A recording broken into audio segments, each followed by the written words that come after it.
The goal of the Glasgow Coma Scale, or GCS assessment, is to evaluate a patient's level of consciousness based on their eye, verbal, and motor responses. This standardized tool helps in determining the severity of brain injury and guiding further treatment. Let's review the guidelines for a proper GCS assessment. Let's discuss the eye-opening response. A score of 4, or spontaneous, means the patient opens their eyes on their own. A score of 3, or to sound, is when the patient opens their eyes when spoken to. A score of 2, or to pressure, indicates the patient opens their eyes in response to pain. And a score of 1, or none, means the patient does not open their eyes at all. Now, let's look at the verbal response. A score of 5, or oriented, is when the patient can respond coherently and appropriately. A score of 4, or confused, is when the patient responds to questions but is disoriented. A score of 3, or inappropriate words, means the patient uses inappropriate words or incoherent speech. A score of 2, or incomprehensible sounds, is when the patient makes sounds but no words. And a score of 1, or none, indicates no verbal response from the patient. Finally, we'll cover the motor response. A score of 6, or obeys commands, means the patient follows simple instructions. A score of 5, or localizing, indicates the patient moves purposefully towards painful stimuli. A score of 4, or normal flexion, is when the patient pulls away from pain, indicating awareness. A score of 3, or abnormal flexion, shows the patient exhibiting abnormal posturing, known as decorticate. A score of 2, or extension, is when the patient shows decerebrate posturing. And a score of 1 or none means there is no motor response. Calculating the total GCS score involves adding the scores from each category that's eye, verbal, and motor to get the total GCS score.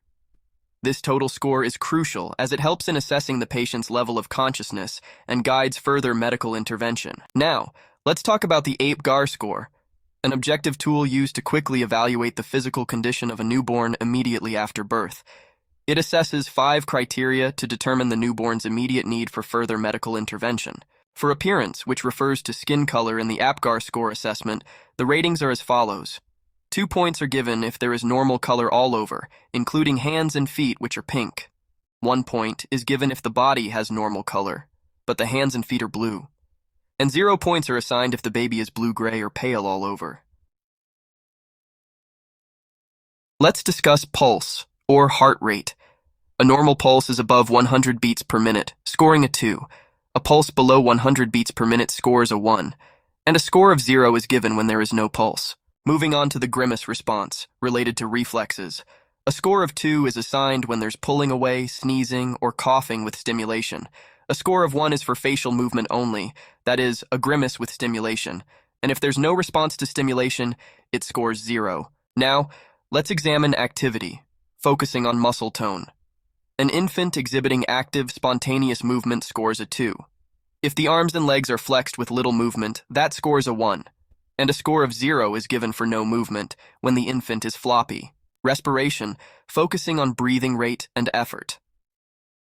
A score of 2 signifies a normal rate and effort, accompanied by a good cry. A score of 1 indicates slow or irregular breathing, paired with a weak cry. And a score of 0 is given when there is no breathing.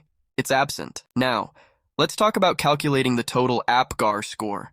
Simply add the scores from each criterion to get the total Apgar score. This score is crucial as it helps in determining the newborn's health status and whether there's a need for immediate medical attention. Objective. The assessment of pupil size and responsiveness is crucial in determining the neurological status of a patient.